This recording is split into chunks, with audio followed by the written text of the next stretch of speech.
Hello students, in today's lecture session we will discuss ILO, which is International Labour Organization.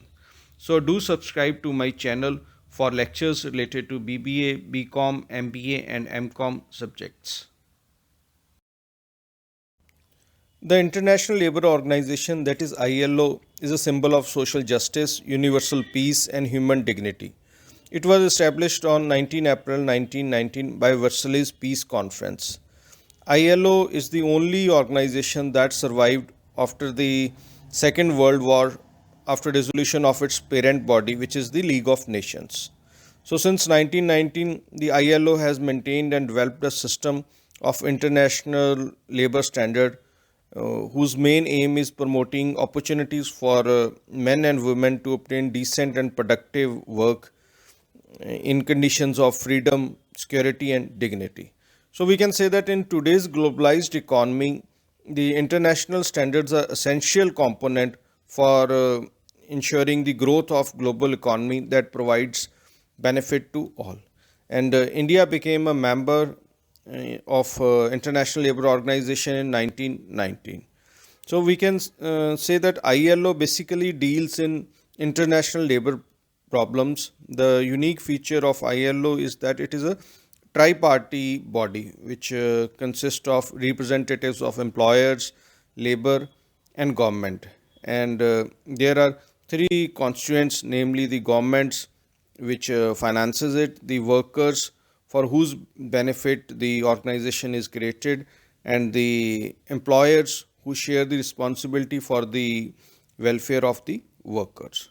So these are some of the important ILO activities, or we can say it is a scope of International Labour Organization, which include to make the conditions of work good, or we can say to create a good working environment, then to highlight the child workers or migrant workers issues, health, safety and welfare, social security, manpower organization and vocational training.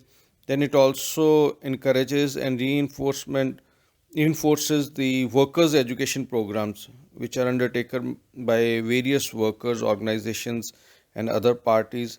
Then it also promotes small scale industries like handicrafts.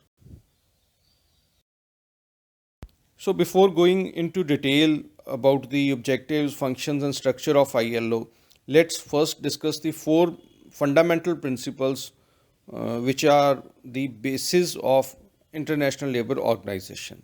The first one is freedom of association and effective recognition of the right to collective bargaining. Then is the elimination of all forms of forced and compulsory labor. Then is effective abolition of child labor. Then fourth one is elimination of discrimination in respect of employment and occupation.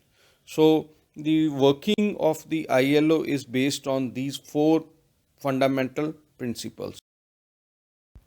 So these are the main objectives of International Labour Organization. The first one is to provide employment to workers in the occupation in which they have satisfaction and promotes full employment and raise their standard of living. Then it also ensures to make provisions of facilities for training and transfer of labor, including migration for employment and settlement. It establishes policies in regard to wages and earning bonus and other conditions of work, or we can say it ensures minimum living wage to all the employees. Then it also promotes the right of collective bargaining and the cooperation of management and the labor. It also provides extension of social security measures to provide basic income to all the workers. Then it also ensures protection of life and health of workers in all occupations, provides child welfare and maternity protection. It also provides a provision of adequate nutrition, housing and facilities for all the workers. Then it also ensures educational and vocational opportunity for all the employed workers in all the organizations as per the international labor standards. The structure of ILO. It has basically three main components: the International Labour Conference, which is ILC, the governing body, and the International Labour Office. So let's discuss these one by one. The first one is International Labour Conference, that is ILC. So it is a apex body of ILO which makes labour policies for international labour. It also holds its sessions at a frequency not less than once in a year. And the delegates are from three groups, that is government, the employers, and the workers, which attend the ILC sessions in the ratio 2:1:1. That is, two representatives of the government, one from the employer and one from the workers, respectively. So each representative has a vote, and the representatives from the governments are mostly the ministers, the diplomats, or the officials. So we can say that main functions of ILC to formulate the international labor standards, fix the amount of contribution to be made by the member states, then it also decides on the budget and submit the same to the governing body. It also studies the labor problems which are submitted by the Director General and insists in their solutions. It appoints the committees to deal with different problems during various sessions. It elects the president, selects the members of the governing body, and it develops various policies and procedures that play an important role in the functioning of the international labor organizations. It also confirms the powers and functions and the procedures of regional conferences. Then second is important component is the governing body. So it is a tri-party body. It implements decisions which are made by the ILC with the help of the International Labour Organization. So it consists of 56 members in the same ratio, that is 2:1:1. That is 28 representatives of the government, 14 representatives of the employers, and 14 of the workers.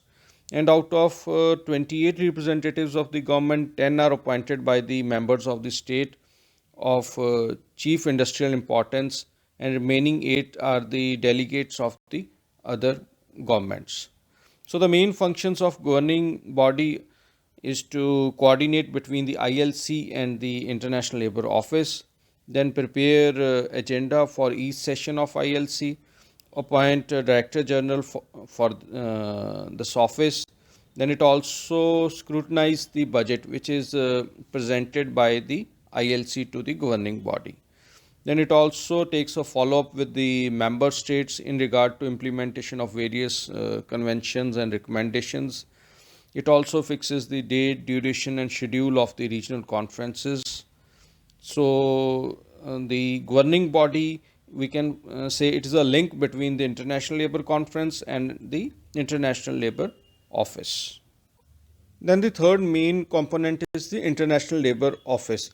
So this is the secretariat of the ILO, which is located in Geneva, and it is the third main organ of ILO. The Director General, that is DG of ILO, is the Chief Executive Officer of the Secretariat, which is appointed by the governing body. He also serves as the Secretary General for International Labour Conference, that is ILC, and his tenure is about 10 years or can be extended on the recommendations of the governing body. So the Director General is assisted by 2 Deputy Director Generals, 6 Assistant Director Generals, and 1 Director of International Institute of Labour Studies, and 1 Director of International Center for Advanced Technical and Vocational Training, advisors, and Chief of Divisions from nearly 100 nations. So the main functions of International Labour Office include preparing briefs and documents for agenda of International Labour Conference, that is ILC, assist governments of states to form labour legislation based on recommendations of ILC. Then it also help in bringing out publications which are related to industrial labour problems. Then it also carry out functions which are related to various conventions and recommendations. It collect and distribute information of international labor and social problems within the member nations, and it also promote and realize standards and fundamental principles and rights at work. The first and most important function of ILO is adoption of international standards. These include resolutions and conclusions which are adopted by expert committees and other conferences. Then resolution and reports which are adopted by bodies representing the views and interests of particular industries, sectors of the economy or of the labor. Then it also includes the resolutions and reports of regional conferences and regional technical meetings. The resolutions of autonomous bodies dealing with social security are also adopted by various nations. Then second function is creation of international standards of labor. So an important activity of ILO is to create international standards of labor on various labor and social matters. This is done by the adoption of conventions and recommendations. So we can say that these conventions and recommendations have covered a wide variety of areas such as basic human rights, employment, conditions of work, industrial relations, social security, employment of children and women, labor administration, social policy, and matters affecting the special category of workers. So this also includes employment promotion that in this the ILO assists the member countries in pursuit of higher levels of productive employment. The efforts of ILO in this regard is exploring the short and long term employment effects of alternative development strategies. It also aids the functioning of labor markets through various policies and measures. It addresses the employment, income, and organizational requirements of the unorganized labor who form the majority of the workforce, especially in the developing countries. Then it also assists in managing the transition from state-run market-oriented economies. Then it also responds to increased migratory pressure resulting from demographic changes or the structural adjustment and the imbalances in the world development. Then it also encourages the productivity in formal and informal sectors and protects the workers from being exploited. Then the fourth important function is the collection and distribution of information and publication. So ILO has been a world's forum for protection of labor and social rights. So the ILO collects information on global issues on a wide variety of social and labor subjects and make them available to its member nations so that research and other activities can be carried out based on this updated information. The ILO also conducts various research and studies which are related to labor and social issues. Then ILO has also given a great contribution in training. The principal role of ILO in the field of training is that of an advisor. It makes available to the government, the social partners, public and private trainers the services of its experts, the training designs and aids in variety of training programs such as vocational training. Then it also helps the unemployed women and men which gains through this kind of training. So we can conclude that ILO plays an important role in helping the employers, the labor and the government in functioning and also assist the employers and government in improving the welfare and condition of the workers. So before ending this lecture session, let's go through these 8 core conventions of International Labour Organization. The main purpose of these conventions is to protect the rights of the workers, prevent child labor activities, then ensure freedom and social security for all the workers which are working in different sectors. So this was all in today's lecture session. So do subscribe to my channel Kanwal Sidhu for easy and precise lecture sessions related to BCom, BBA, MBA and MCom. Thank you.